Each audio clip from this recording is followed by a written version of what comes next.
primera es, ¿cómo va el diario.es? ¿No? O sea, nos gustaría que nos cuente para nuestros lectores, sobre todo, cómo funciona el diario, para que sepan de vuelta cómo es, ¿no? Cómo se financia y qué tal le va. Pues el diario.es es un pequeño milagro para cómo es la prensa, casi te diría, en todo el mundo. Nosotros somos un periódico que empezamos siendo apenas 12 personas, que fundamos un grupo de periodistas con nuestros ahorros después de que nos hubieran despedido del anterior periódico para el que trabajábamos, y que nos hemos convertido hoy en uno de los periódicos más grandes de España, tanto en audiencia como en suscriptores, como incluso en plantilla. En la redacción del diario.es y las ediciones locales que tenemos en nuestra red, trabajamos ya más de 200 personas en el diario.es, contando redacción y los equipos auxiliares de comercial, administración, gestión técnica, todas estas cosas. Tenemos ya 88.000 suscriptores de pago, socios los llamamos, los socios y socias del diario.es, y hemos conseguido tener una audiencia de alrededor de 1,5 millones de lectores al día. Nos hemos convertido en uno de los 5 o 10 periódicos más leídos en España según distintas encuestas simétricas. Y lo hemos hecho todo manteniendo un proyecto periodístico muy cuidadoso con nuestra gestión económica. Nosotros, cuando fundamos el diario, teníamos la teoría de que la única manera de ser libres editorialmente era ser libres económicamente. Para eso nos apoyamos en los lectores, en nuestros socios y socias, y gracias a ello hemos conseguido tener un periódico que no ha parado de crecer en todos estos años y que también ha podido ayudar a poner en marcha el diario AR en Argentina. Claro, qué bien, qué bueno. Bueno, quería preguntarte también por el periodismo, ¿no? ¿Qué impacto tiene nuestro trabajo como periodistas en el diario y en general en los medios de comunicación? Si seguimos cumpliendo un rol, una función importante, como por ejemplo para cuestionar al poder, o para formar opinión sobre temas de asuntos de interés público, o estamos perdiendo esa batalla a lo mejor con las redes sociales o el consumo de videos, ¿no? que a veces por ahí da la sensación de que reemplaza, digamos, o viene opacando un poco la lectura, ¿no? Yo creo que el periodismo escrito sigue siendo muy importante para la calidad democrática de un país. Creo además que por regla general suele haber una relación directa entre la calidad de la prensa y la calidad institucional de los países. Casi todos los países, a lo mejor no en todos, no sé si en Argentina tenéis un gran nivel de prensa y no un gran nivel institucional, pero lo habitual es que vaya muy ligado, que el nivel de la prensa y de los medios de comunicación sea una manera bastante óptima de medir el nivel democrático de un país. Y creo que en ese sentido, en los últimos años ha habido buenas y malas noticias. La buena noticia es que hemos conseguido un acceso brutal a los lectores que antes no teníamos. Ahora mismo, a pesar de que competimos con el vídeo y que competimos con muchísimos medios, la realidad es que el número de lectores de la prensa escrita es más alto que nunca. Nosotros, 1,5 millones de lectores al día, en este país el periódico que más vendía nunca llegó al 500.000 de ejemplares. Es decir, que es muchísima más gente y no somos el único periódico de España, hay muchos otros lectores en muchos otros medios.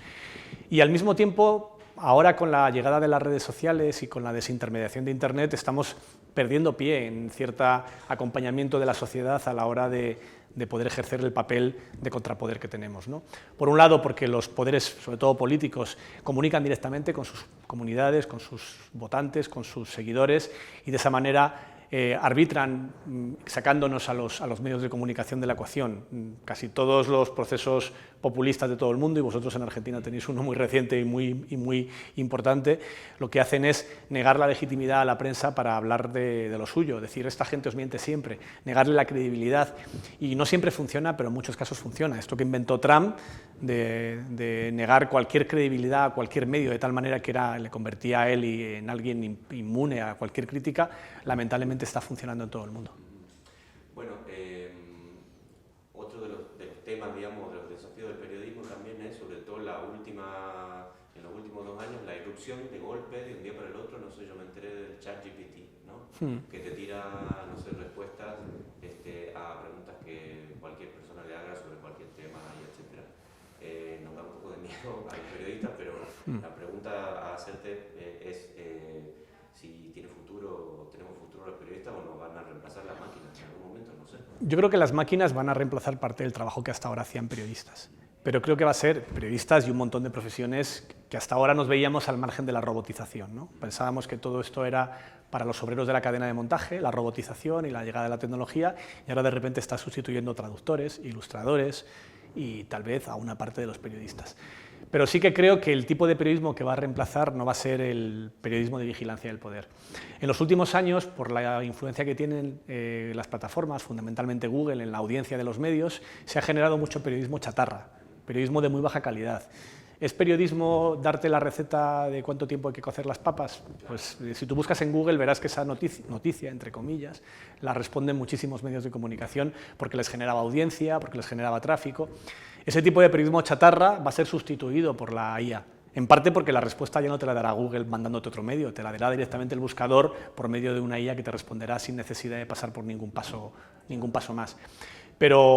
Pero el tipo de labor de investigación, de contrapoder, de ese tipo de periodismo que el lector reconoce como de calidad, dudo mucho que pueda ser sustituido por una IA. Las IAs nos van a ayudar a hacer mejor nuestro trabajo. Nosotros las utilizamos ya para algunas cosas, fundamentalmente para transcripción de entrevistas de audio a texto. Luego hay que editarlas, pero te quita mucho trabajo de volcado que antes te hacía 2 horas, 3 horas de trabajo de un redactor. Nos quita también, estamos utilizándolo también para análisis de textos, ya publicados por el diario. Ahí tenemos una herramienta que te evalúa las noticias que publicamos y te alerta si encuentra algún tipo de error basado en una serie de prompts determinados, de cuestiones que le preguntamos a la IA que están programadas para que nos dé una respuesta. Esto no te vale para medir los textos de mucha calidad, pero sí que te vale para evaluarlos de baja calidad y mejorarlos. Y como este tipo de herramientas creo que van a surgir muchas más, pero la esencia de nuestro trabajo se va a transformar, como ha pasado con todas las herramientas tecnológicas en los últimos años, pero no va a desaparecer. Bien. Bueno, y la última sobre el periodismo es qué consejos le daría a los jóvenes periodistas que insisten en estudiar periodismo y se imaginan trabajando en un diario, ¿no? Esta es una pregunta recurrente que me suelen hacer en las facultades. Yo creo que ahora hay una mala noticia y una buena noticia. La mala noticia es que, al menos en España, cada año salen de las facultades de periodismo casi tanta gente como ya hay trabajando, cada año, con lo cual es un oficio con un nivel de sobreformación, de gente cualificada para él que luego no consigue un empleo muy, muy alta.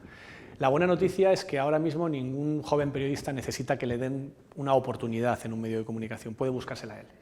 Puede experimentar con vídeo, puede experimentar con podcast, puede experimentar con las redes sociales, con TikTok, y puede generar allí su propia oportunidad laboral. Es decir, puede probarse a sí mismo, probar que puede hacer cosas, encontrar un lenguaje propio y un público distinto. Muchas de las cosas más interesantes de periodismo, sobre todo destinado a públicos jóvenes, se está haciendo de esta manera, con gente que no pasa por una redacción, que se monta su micromedio de comunicación y que puede incluso en muchas ocasiones convertirlo en algo rentable.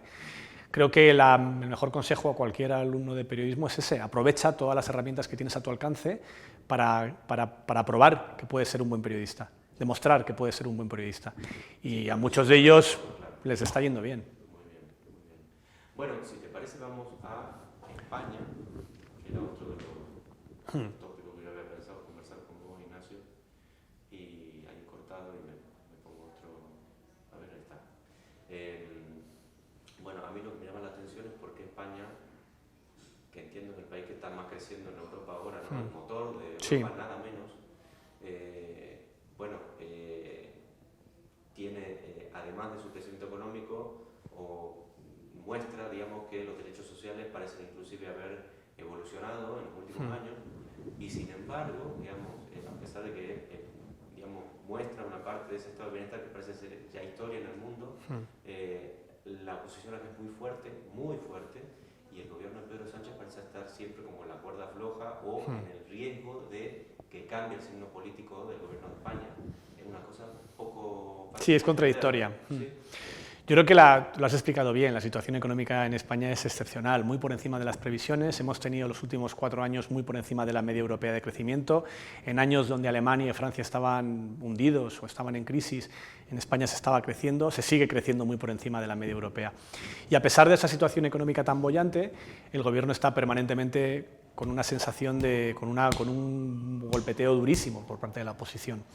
Creo que hay que entender qué ha pasado aquí desde el punto de vista parlamentario. Esto es un país parlamentario, es una democracia parlamentaria, y la debilidad de Sánchez está siempre en la necesidad de encontrar la mayoría en un parlamento muy fragmentado, donde ningún partido tiene la mayoría desde hace muchos años. Desde el año 2012 no hay ninguna mayoría absoluta en España, 12 años con mayorías fragmentadas, y perdón, esto lo voy a corregir porque no es exactamente así, desde el año 2015, el 2012 es la última, el 2015 fue cuando se perdió. En el 2015 terminó la última mayoría absoluta en España y desde entonces los gobiernos, el que hubo antes de Mariano Rajoy, el último de Mariano Rajoy y el actual de Pedro Sánchez, están en una inestabilidad permanente. Eso ha llevado a Sánchez a tener que apoyarse en partidos catalanes y vascos, fundamentalmente, que generan una gran reacción de la derecha española. Porque son partidos, en el caso de los partidos vascos, partidos que en su momento fueron partidarios incluso de ETA, que fueron partidarios del independentismo terrorista, y en el caso de Cataluña, partidos que han protagonizado el último intento secesionista en Cataluña. Son partidos que, sobre todo el caso vasco, ya no tienen tanto que ver con aquel pasado, pero que vienen de ahí, como el Sinn Féin en Irlanda viene también de sus nexos con el IRA, y que generan una reacción muy virulenta por parte de la derecha española, que también se ha acentuado porque en 2019, en el 2023, en las últimas elecciones generales, contra pronóstico, la derecha perdió. Pensaban que iban a conseguir una mayoría, pero se quedaron a las puertas, no consiguieron sumar su mayoría. Y eso ha generado en esa derecha una sensación todavía más de hambre de balón, ¿no? De estamos a punto, no conseguimos, estamos a punto, y que eso explica por qué, frente a la situación económica de España, que es bastante buena, con algunos claroscuros, porque hay un problema con la vivienda, hay un problema con la inflación, pero están bastante mejor, evidentemente, que la inflación argentina, y desde luego la vivienda pues sigue siendo un problema, pero no es un problema de falta de techo, sino de jóvenes que les cuesta emanciparse, fundamentalmente. Esto, claro, a pesar de eso, la derecha está en una situación de que puede en cualquier momento tumbar al gobierno, porque las mayorías parlamentarias del gobierno son débiles. La última se apoya en un partido que no es progresista, que es Junts, el partido del expresidente Puigdemont de Cataluña, partido independentista, pero que es un partido conservador. Y eso hace unas matemáticas en el Parlamento un poco complejas, que es lo que explican esa aparente debilidad permanente de Sánchez, de que esté siempre a punto de caer. Bueno, y hablando de Sánchez, ahí en Argentina nosotros lo conocemos con Cristina Kirchner de la época de que siempre protestaba con lo que se da a llamar el lawfare, ¿no? Bueno, y acá creo que se ha hablado también, ¿no? Mucho en los últimos años. Sí. Bueno, yo quería preguntarte si efectivamente hay, digamos, acá... Yo no tengo ninguna duda. Un partido judicial, hay un partido judicial. Aquí no tengo ninguna duda, hay un partido judicial. El último episodio lo hemos visto esta misma semana. Justo cuando se empezó a tramitar y a negociar la ley de amnistía, en el momento en que se empezó a negociar la posibilidad de un perdón parlamentario para todos los implicados en el proceso independentista catalán, un juez de la Audiencia Nacional puso en marcha una investigación por terrorismo contra Puigdemont, contra el líder catalán y contra varios dirigentes independentistas más. Es una investigación cuyo principal objetivo, y lo logró, fue complicar la negociación de la ley de amnistía a la que iba ligada la negociación de la investidura de Pedro Sánchez.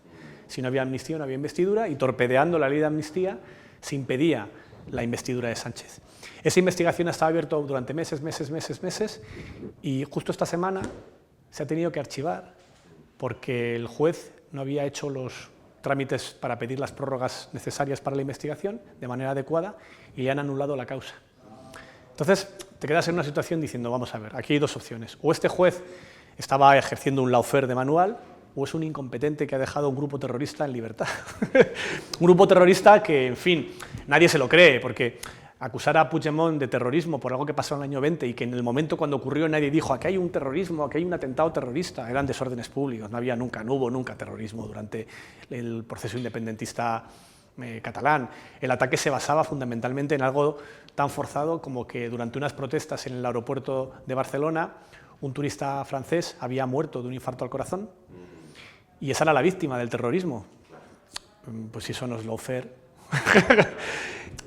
Esa reacción conservadora frente a Sánchez por sus alianzas con los independentistas vascos y catalanes también llega al partido judicial en España, que por supuesto que opera y que es muy conservador también y que está muy en contra de este gobierno.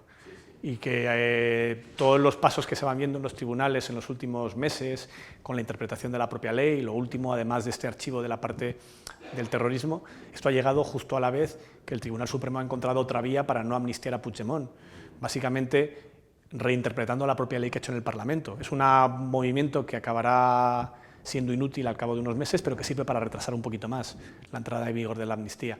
Todo esto responde a una misma línea política, que es que sí, que existe el lawfare en España. Bueno, vamos al tercer tópico, que sería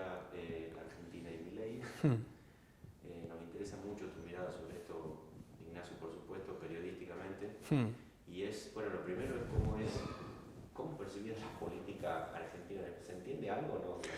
Cuesta entender. Un poco el resumen corto y donde está el consenso ciudadano en España es: Milei es un loco, Milei es un presidente completamente imposible, que solo se explica por los desastres anteriores de Argentina. Es un poco el resumen corto que se hace en España cuando se hace el análisis así de qué ha pasado en Argentina para que de repente llegue alguien que hace que Donald Trump parezca un moderado. Pues ese sería el resumen corto, ¿no? Y luego ha pasado otra cosa en España, que es que Milei conecta muy bien con una ala ultraliberal dentro de la derecha española, representada por la extrema derecha de Vox, pero no solo. Vox es una extrema derecha ultraliberal, a diferencia de la francesa, que es intervencionista. La extrema derecha española, que viene del Partido Popular de Madrid, de esta ciudad, es muy, muy liberal. Y que conecta muy bien también con Isabel Díaz Ayuso, la presidenta de la Comunidad de Madrid, que está en el Partido Popular, pero que representa el ala más derechista del Partido Popular, y que de repente se abrazó a Milei un mes después de que Milei viniera aquí a protagonizar el acto inicial de campaña de la extrema derecha en Europa, que es básicamente lo que hizo en mayo. Vino aquí a dar el mitin de salida de la extrema derecha en España. Después volvió a recoger una condecoración que entregaba una asociación ultraliberal, muy relacionada también con el PP de Madrid, sí, muy relacionada con el mundo del PP madrileño, no del PP nacional, del PP madrileño, y que después tuvo una recepción por parte de Ayuso incumpliendo la propia legislación española. Durante el momento independentista catalán, el Partido Popular legisló para impedir que Cataluña tuviese acción exterior, tuviese política exterior. Y hizo una ley en la cual obligaba a los presidentes autonómicos, como es Ayuso, a tener que informar y pedir permiso al Ministerio de Exteriores para hacer gestiones diplomáticas exteriores. Y es una ley que ha incumplido Ayuso ahora. La hizo el PP, Mariano Rajoy, y la incumple el PP, esta vez Isabel Díaz Ayuso, presidenta de la Comunidad de Madrid. Pero ha pasado una cosa peculiar, ¿no? Esa visita de Milei y ese abrazo de Isabel Díaz Ayuso a Milei no ha sido bien recibido por una parte de la derecha española. Eso te quería preguntar, sí, porque parece que Milei, digamos, coincide, digamos, casi al 100% con las banderas de Vox, por así decirlo, sí, ¿no? Conservadores en lo social, liberales en lo económico. Eso es. Decirlo, ¿no?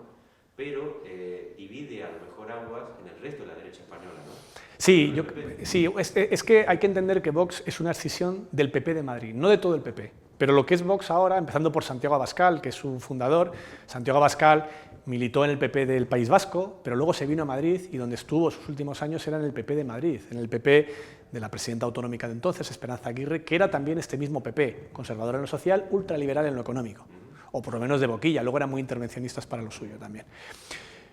Y ese discurso de Vox, que se escinde del PP de Madrid, conecta con esos dos puntos, ¿no? Con Milei y también con la presidenta de la Comunidad de Madrid. Isabel Díaz Ayuso es, de todos los candidatos del PP, la que más rivaliza por el voto de la extrema derecha, la más competitiva.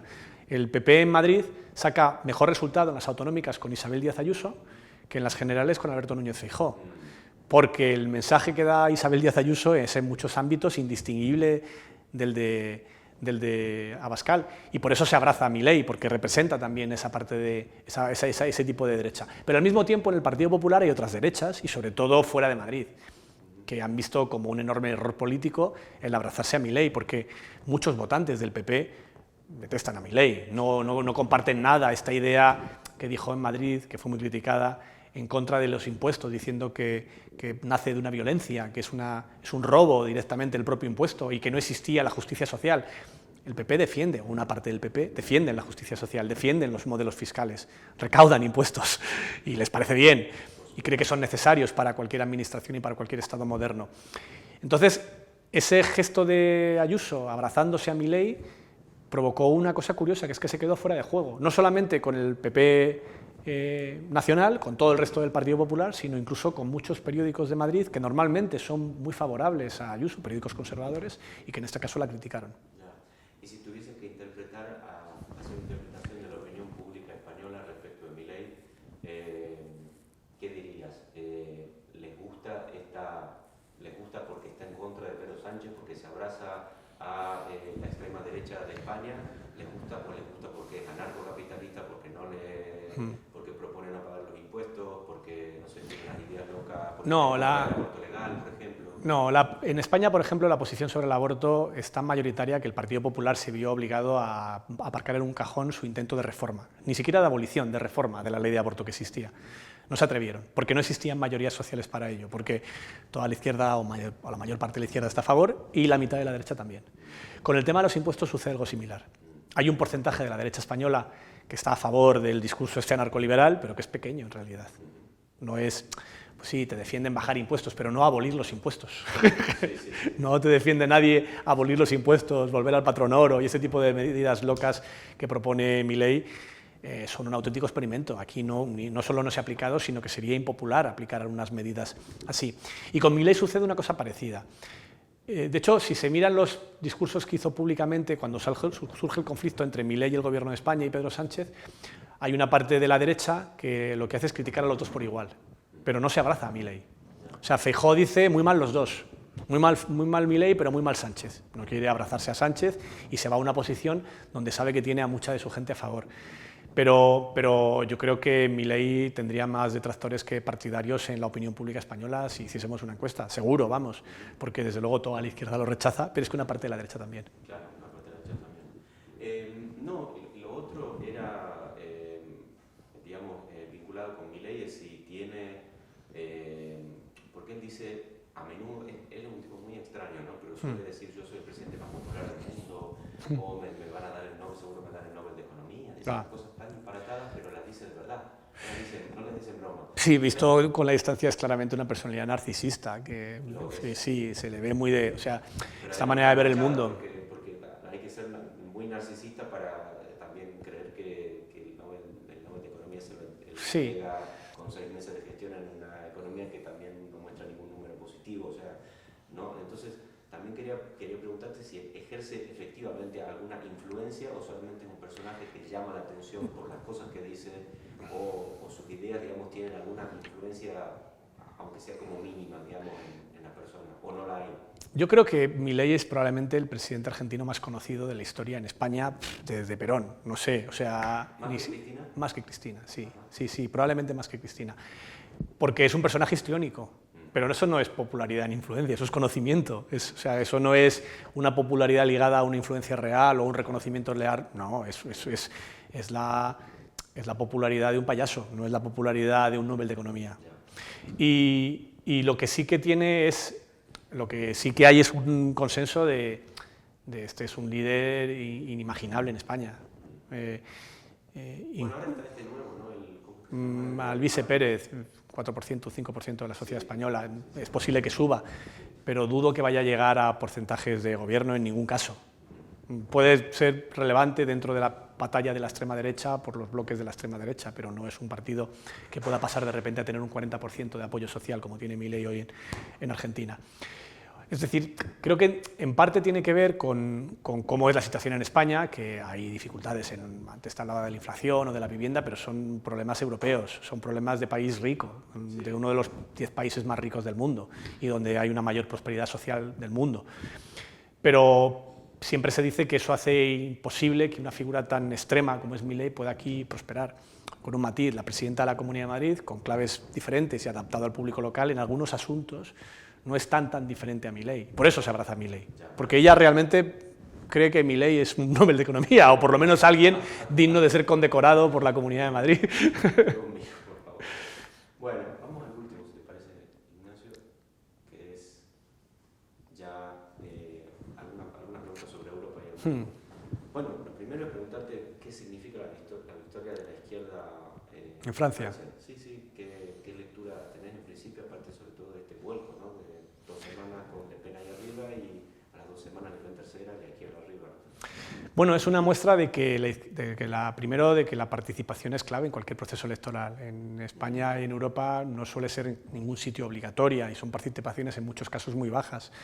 Y normalmente no es la primera vez que ocurre en Francia, ha sido la última, ha pasado más veces antes. Cada vez que existe un riesgo real de que la extrema derecha puede llegar a gobernar o a tener una influencia real, el sistema de segundas vueltas que existe en Francia se moviliza a la contra y lo para.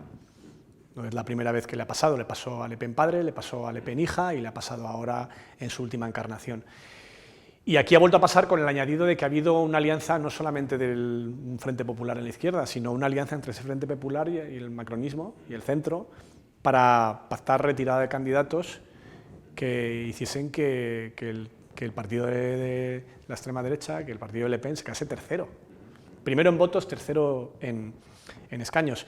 El dato de los votos es engañoso porque los comparan con dos partidos que se han retirado de muchas circunscripciones para que el resultado en número de escaños fuese más óptimo.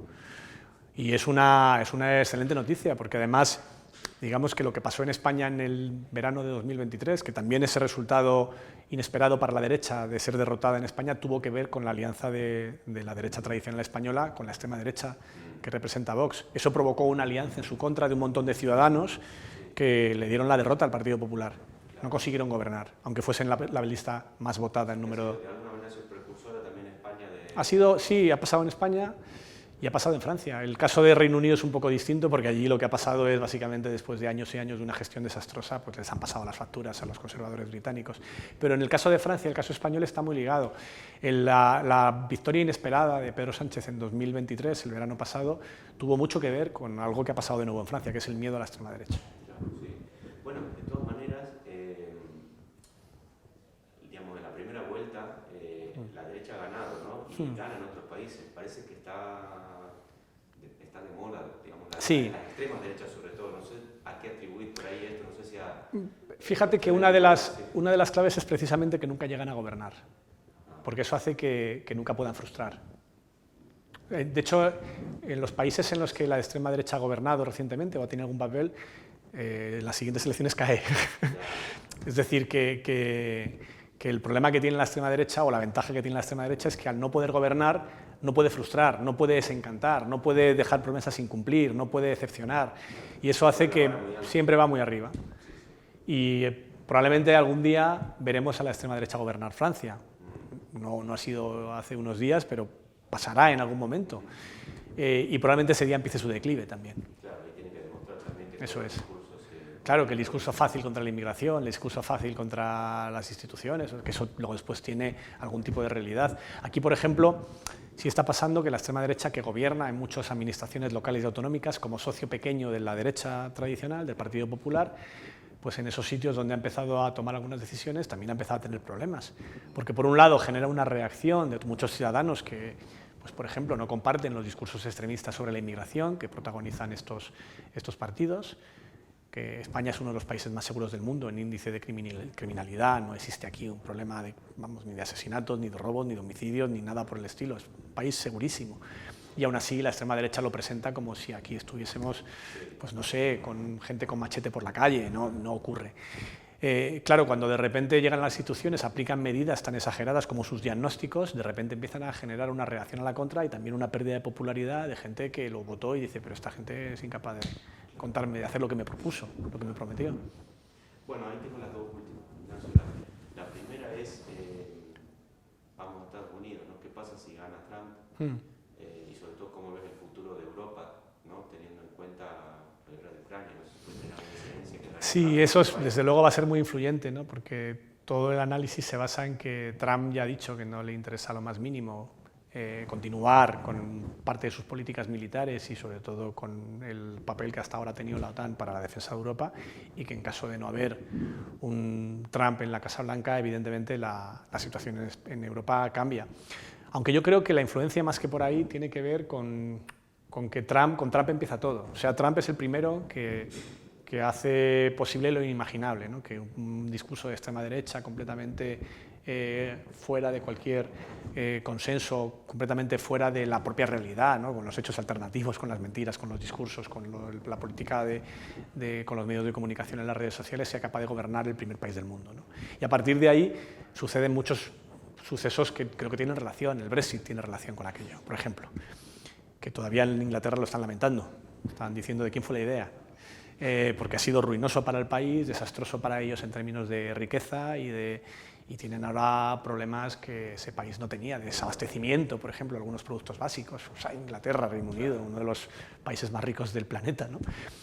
Y creo que las principales implicaciones de una vuelta de Trump a la Casa Blanca van a tener más que ver con eso, ¿no? Con el mensaje que le mandan a toda la extrema derecha mundial de que así se puede. y que les lanza todavía, y luego ellos han tenido también, el gobierno de Estados Unidos y los republicanos de Trump, el gobierno de Estados Unidos con Trump y los republicanos han tenido un papel muy importante a la hora de financiar muchos de estos movimientos y de armarles intelectualmente y con cuadros a la hora de informarles, a la hora de dar este tipo de mensajes en todo el mundo. Sin Trump no se entiende tampoco Bolsonaro, no se entiende, hay un montón de cosas y el propio Milei tampoco se entiende. Bueno, y la última es, yendo a Latinoamérica, ¿no? ¿Qué países crees que están en algún riesgo de un retroceso democrático?